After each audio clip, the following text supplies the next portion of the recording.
Well, good day and welcome back to Commerce Today. We're very happy to have you here. And my name is Darren, one of your hosts. And as always, Joshua Warren is here with me to co host this exciting episode we have. And this is part one of three of Amazon Mastery Top Practices for E-Commerce Brand Success in 2024.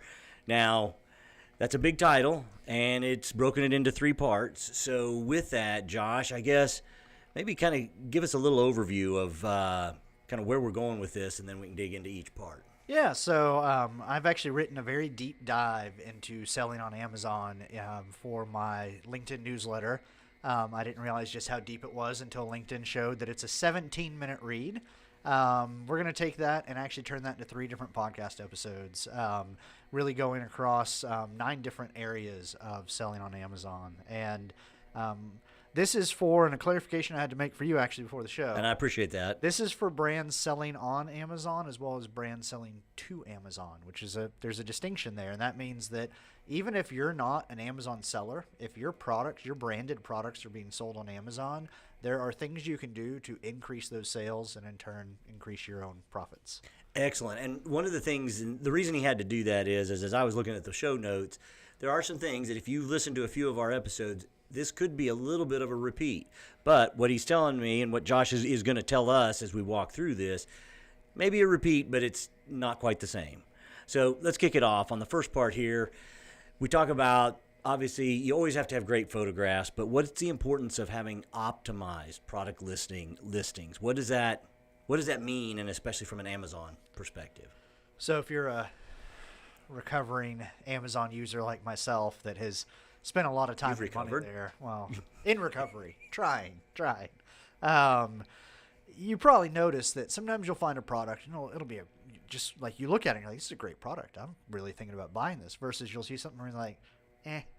And a lot of times the comes from, maybe there's not a great title, there's not a great description, there's the bare minimum number of images that Amazon requires, so maybe only a couple of images. And that really, especially if you're a brand that people aren't going to recognize your brand name, the very first impression they're going to get is things like how much effort did you put into your title, your description, and the number of images. So having multiple angles in your product photography, creating some images that stand out. I was actually reading a case study recently where there was one brand that was selling children's toys that didn't have any children in their lifestyle photos. It was just the toy by itself. Another brand that had children in the photos, and their conversion rates and sales were substantially high. Huge, I'm sure. So having, I guess, real people using your products. And one of the things that you didn't mention this, but it's one of them that I think I've noticed on Amazon is that when you're buying something that maybe it's a part of a larger piece, but you can only buy the part, but at least even having a mock-up so that you can see that it connects, you can see that it fits whatever you're trying to use it with. That's also kind of what you're describing as well there. Exactly. So. And then also just really digging in on those descriptions. So your example of something that maybe is a component that fits something else, actually spell out in the description, hey, this is compatible with this and this and this. And there's even product data fields you can send that information to Amazon in. But then also thinking about the descriptions, it's copy, it's marketing, it's sales. Follow all those usual best practices. So don't just have a list of all the features of the product. Someone is on Amazon shopping, they're looking to solve a problem. And that problem might be peeling potatoes. That problem might be protecting their iPhone. Whatever that is, they care more about solving that problem than knowing, oh, this potato peeler is, this particular type of stainless steel. They probably care more that this one is actually comfortable, easy to use while I'm peeling lots of potatoes. And that's interesting you bring that up because I'm going to flip it. Depending on the product, maybe not a potato peeler, but if every potato peeler I picked a good one. You did. If all of them are made out of the same stainless steels and yours happens to be a different, then do draw that distinction. Because I was looking at a product that was that, and I was trying to figure out, well, okay, all of these are this special aluminum. Okay, if everybody's aluminum special, then nobody's aluminum special. So what? Then there was the distinction of other types, or even going to a carbon fiber for what I was looking at. So Well, I would actually ask you, digging in on that a little bit more, what was the benefit you got by it being carbon fiber? Well, in this case, the carbon fiber one was more expensive, and it was supposedly much stronger and much more durable. I was looking at hiking, basically walking sticks, Okay. and for going hiking, and you can either get aircraft grade aluminum or carbon fiber. They also have other types, but Yeah. those were the two that I looked at. So the way I would look at that for this is, yes, you can say it's carbon fiber, but I would actually word it more like, hey, you know, those other ones made out of, that cheap aircraft aluminum, those are going to break on you. Those are going to be heavy, or those, whatever the drawback is. Ours is actually lighter, it lasts longer, it's going to be a better investment for you because it's made out of carbon. Right. So. Very, very good. All right. Well, there, you're getting actionable stuff even right in the moment here. So moving on to our second piece of this. This was a good one. You made fun of me. I'll own it. I didn't know what A+ content was, but basically leveraging A+ content for storytelling. So, all right, Josh, you got to educate us on Amazon A+ content. Oh, it's great because you asked me what's the difference between A+ content and B content. Exactly. How do you grade the content? But actually, A+ content is a name that Amazon has given for a system that is open to brand owners. So again, if you're selling a branded product, or if someone else is selling your branded product on Amazon, you can actually go in and add this A+ content, and it allows you to add a lot more details into the product pages about your brand, about your products. Again, if you've been on Amazon a few times, you probably can even picture this in your mind of those products that as you scroll down, all of a sudden it's like there's a whole new other description area where you have more photos, more details, sometimes even things like comparing different models from the same brand. So you can really build out a story of your brand, your brand's values, how your brand connects to that consumer, as well as more details about your product line. So what are some ways that, well, I guess real quick, how do you get to this A+ content? Because what I saw, it appears that we can even get to it for free. So it's not, but then there's the premium A+ content, which is definitely the next level.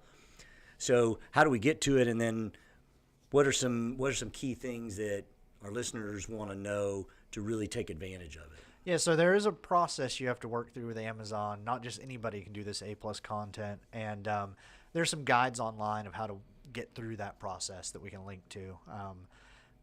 Won't necessarily walk through every step of that. Maybe that's a future webinar, though. There you go. Doesn't lend itself well to the audio version of the podcast.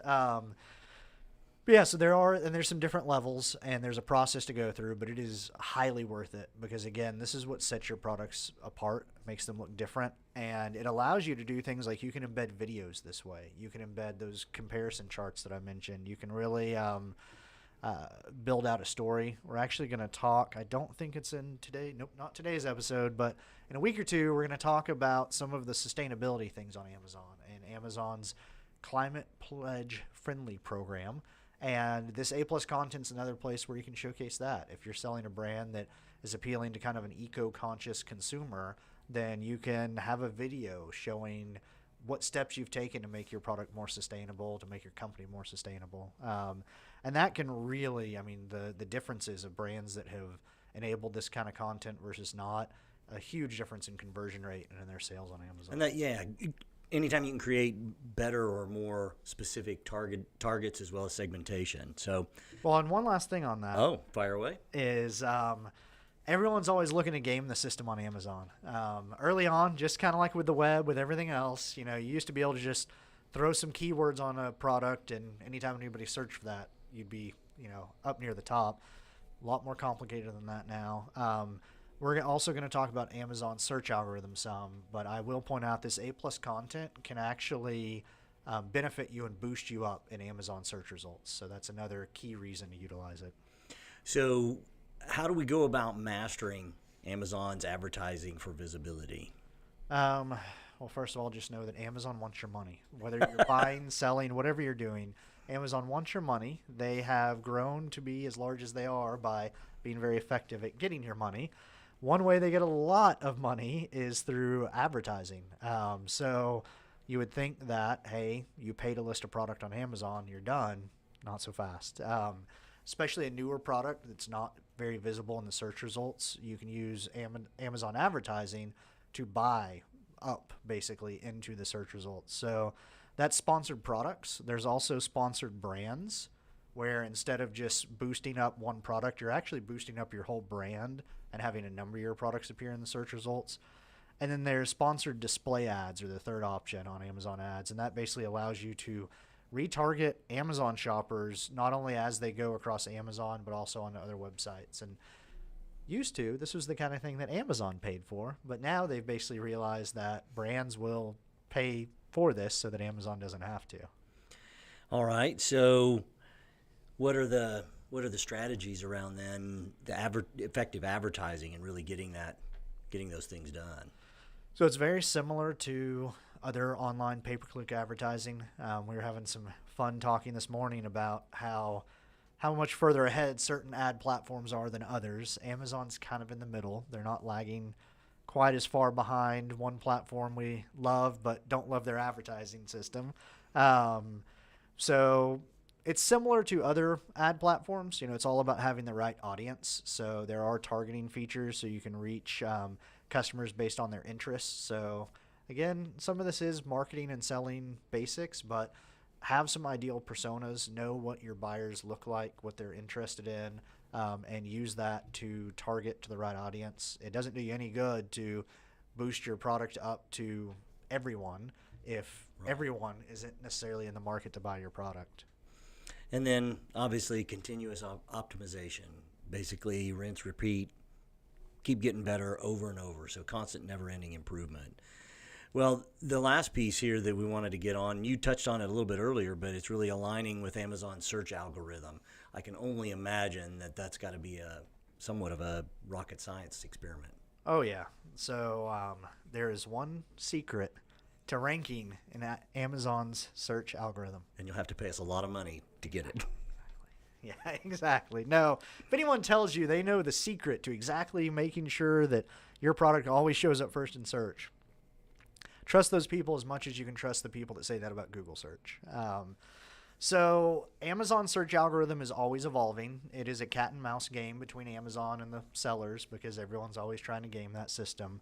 But there are some, kind of like with Google will tell you provide a good experience to the users and you will naturally rank higher. That's what they're looking for. With Amazon, provide a good product and a good experience in buying that product and you will rank higher. So what does that look like? Well, you need to have products that are relevant to what people are searching for. So if everyone is searching for aluminum hiking poles and you're trying to sell a plastic hiking pole, I don't know enough about hiking poles to this analogy. If that's not what anyone wants, Amazon's going to figure that out. When people search for hiking pole and no one is clicking on your plastic ones, then you're going to actually find your products dropping in the search. So you have to have good product market fit, basically. But then Amazon's also looking at, are you offering the best price? So they will put more competitive products up higher. They actually don't just look at the prices on Amazon. They have a massive database of prices from all over the web.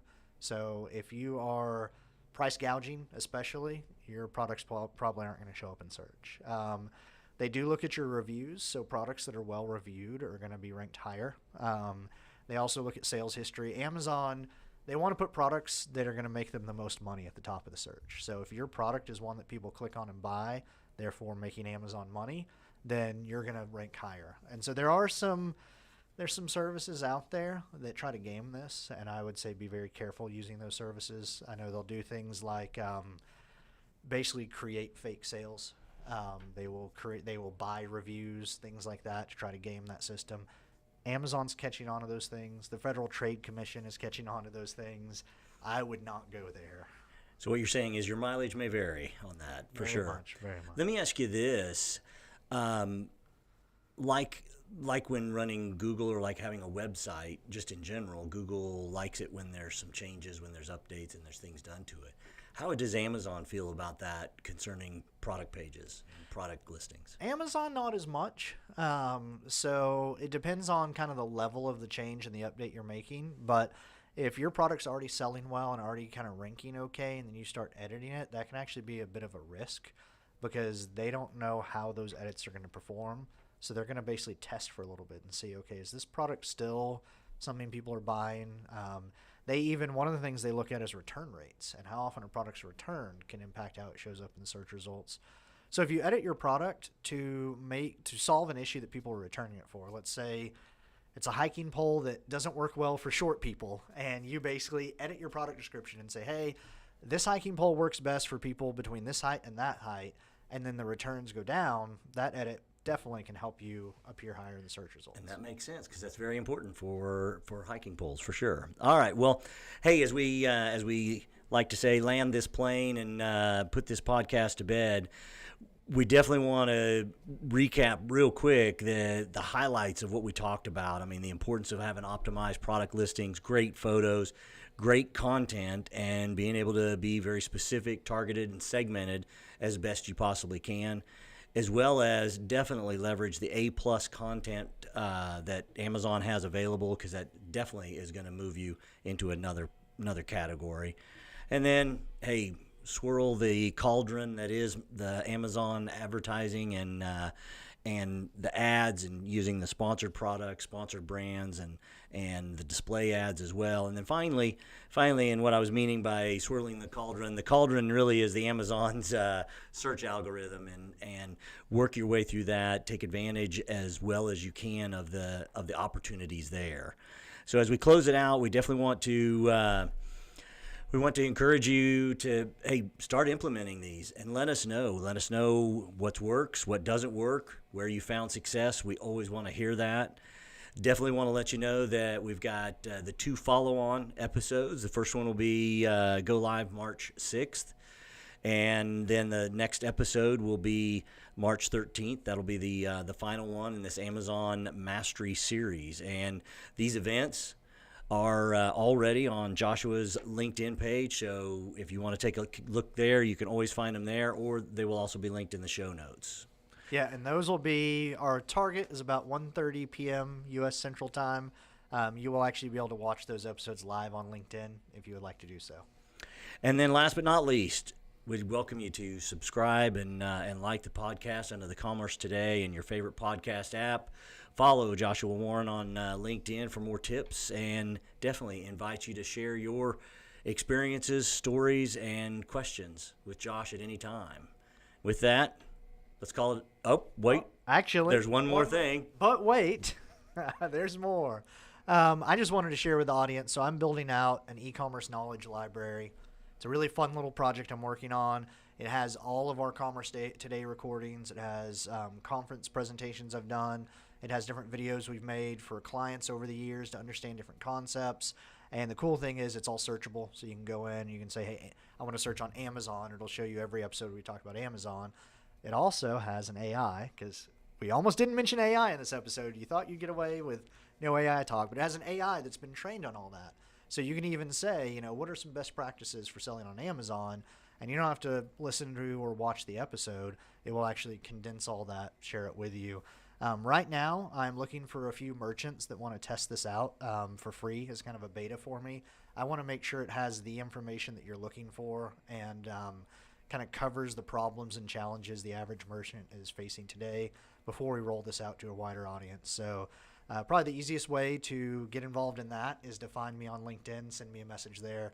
My DMs are open, as they like to say, and would love to walk a few merchants through that and see what you think. That is awesome. So definitely welcome you to take advantage of that. And so if there's nothing else, we'll close this out. Thanks a bunch for listening, and we look forward to catching up with you next time on Commerce Today.